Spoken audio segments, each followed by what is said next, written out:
At 81, Larry Hagman admits she was his lifelong love. Larry Martin Hagman was born in Fort Worth, Texas, on September 21, 1931. Larry Hagman, the son of silent cinema and stage actress Mary Martin and Navy officer and businessman Richard Hagman, grew up in an entertaining yet disciplined atmosphere, giving him the artistic sensibilities and work drive that defined his career. He was inspired to become an actor by the glamour and passion of the performing arts from a young age. After graduating from Bard College and serving in the Air Force, Hagman began his career in the 1950s. He gained the discipline and perseverance that would help him survive Hollywood's ups and downs. He began acting in the 1950s and became a varied and reliable performer. Television was where he left his greatest mark.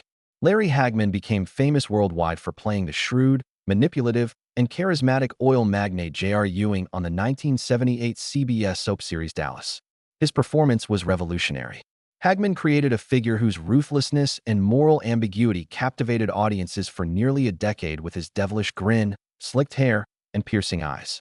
J.R. Ewing captured the excesses and cutthroat spirit of American corporate life. Hagman became a global celebrity due to his acting skills. The character's plots, betrayals, and surprising turns fueled Dallas, one of the most watched TV shows of its time, solidifying Hagman's place in pop culture history. Beyond Dallas, Hagman was versatile in comedy and drama. As Major Anthony Nelson in the popular sitcom I Dream of Jeannie, his relationship with Barbara Eden and great comedic timing showed his lighter, more pleasant side. He seamlessly switched between the screwball antics of a magical sitcom and the serious drama of primetime soaps in this role. Hagman was lauded for his professionalism, passion, and depth in many films, stage plays, and television guest appearances. Off-screen, Larry Hagman was kind, funny, and generous, garnering the respect of colleagues, admirers, and friends. He openly discussed his health challenges, including a 1995 liver transplant and later cancer. His persistence and optimistic outlook in the face of hardship only increased public admiration for him. Hagman's transparency impressed many, showing that even a celebrity could be humble and approachable. Larry Hagman married Maj Axelsson, a Swedish woman whose background gave him a particular European flavor, in 1954. Eskilstuna, in Sweden's Södermanlands land, was Maj's birthplace on May 13, 1928. The European social and political changes of her childhood influenced her outlook and gave her a strong, independent character that complemented Hagman's. Despite the pressures of Hollywood and show business, their meeting and marriage led to a 60-year partnership. Heidi Christina, 1958, and Preston, 1962, were their children. Heidi and Preston grew up in a creative, performing, and public-spirited environment with strong parental values.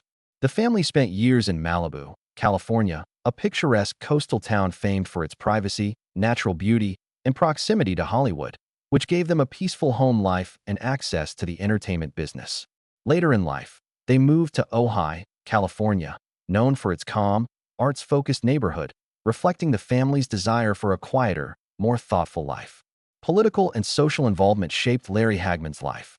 He joined the Peace and Freedom Party in the 1960s, a progressive political movement that promoted civil rights, social justice, and anti-war principles, reflecting his civic involvement. Hagman was vocal about politics.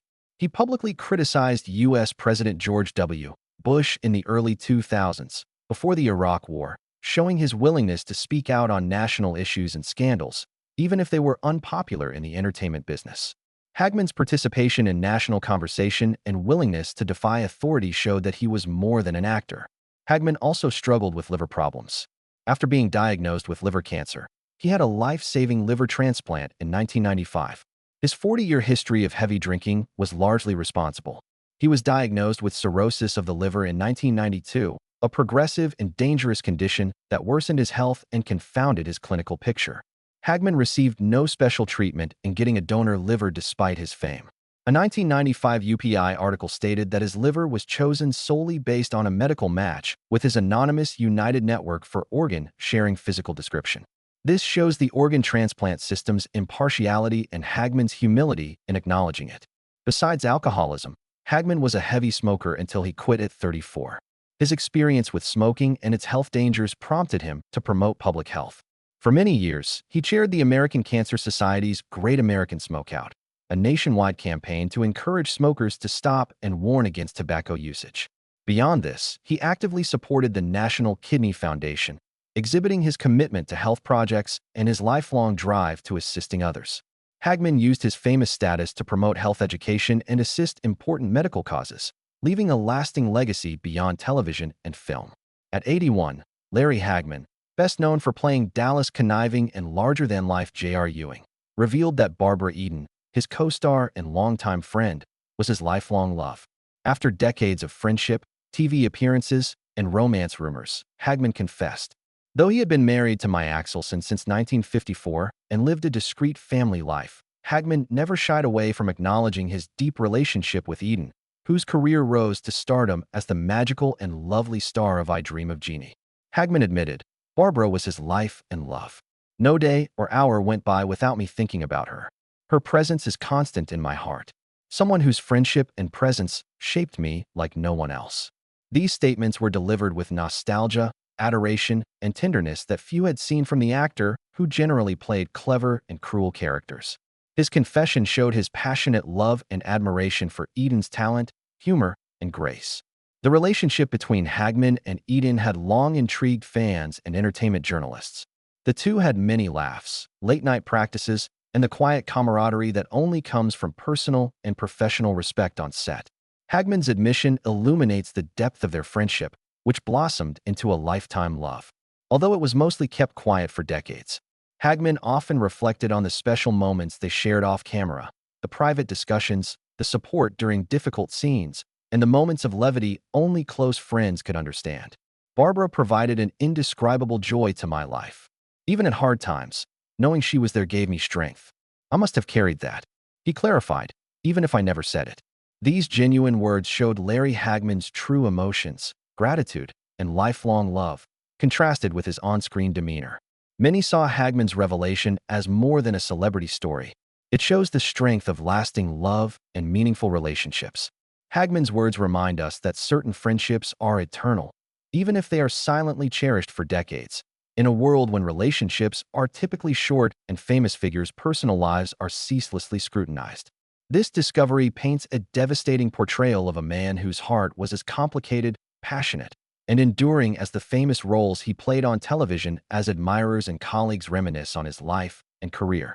Larry Hagman announced his stage 2 throat cancer diagnosis in June 2011, shocking fans worldwide who had long known him as Dallas' flamboyant, larger-than-life J.R. Ewing. Hagman responded to the diagnosis with humor, humility, and courage, stating, "As J.R., I could get away with bribery, blackmail, and adultery, but cancer caught me." This line showed his profound connection to the role that made him an entertainment icon and his ability to tackle a highly personal and frightening circumstance with lightness and honesty. Hagman then reassured people, "While serious, throat cancer is frequent and treatable. I'll be getting treatment while working on the new Dallas series," he said. "Working on a show I love with people I love is the best place." This emphasized his craft's importance, showing how linked his career and personal happiness were. Hagman had an acorn-sized tongue tumor removed in 2011, a physically and emotionally taxing surgery. This move began a difficult treatment and rehabilitation path that would test his physical and spiritual strength. Hagman, his family, and fans were relieved and hopeful when the cancer was in remission in June 2012. However, his ailment persisted. Medical professionals identified him with myelodysplastic syndrome, a rare blood condition, a month later in July 2012. His medical path took an unexpected turn with this diagnosis. His recovery from throat cancer gave him optimism, but now he faced a more hard problem. Sadly, Larry Hagman died of acute myeloid leukemia at Medical City Dallas Hospital on November 23, 2012. He died shortly after being interviewed for the National Geographic documentary The '80s, The Decade That Made Us, which aired posthumously in April 2013. His voice and views continued to reach viewers. His death was private and honorable. His family told the Dallas Morning News that Larry's family and close friends were in Dallas for Thanksgiving. Surrounded by family, he died. He died peacefully, as he wanted. This account showed his grace and peace in his final hours, as well as his love and support. Larry Hagman's legacy transcends his death. As J.R. Ewing, he was one of television's most beloved villains, according to the New York Times. His deceptive charm and moral complexity enthralled audiences for decades. Hagman's charisma, humor, and depth made him a remarkable performer and a person whose tenacity in fighting life-threatening illness paralleled the character's perseverance and complexity. His narrative is one of brilliance, dedication, and humor under adversity, unwavering devotion to his craft and loved ones.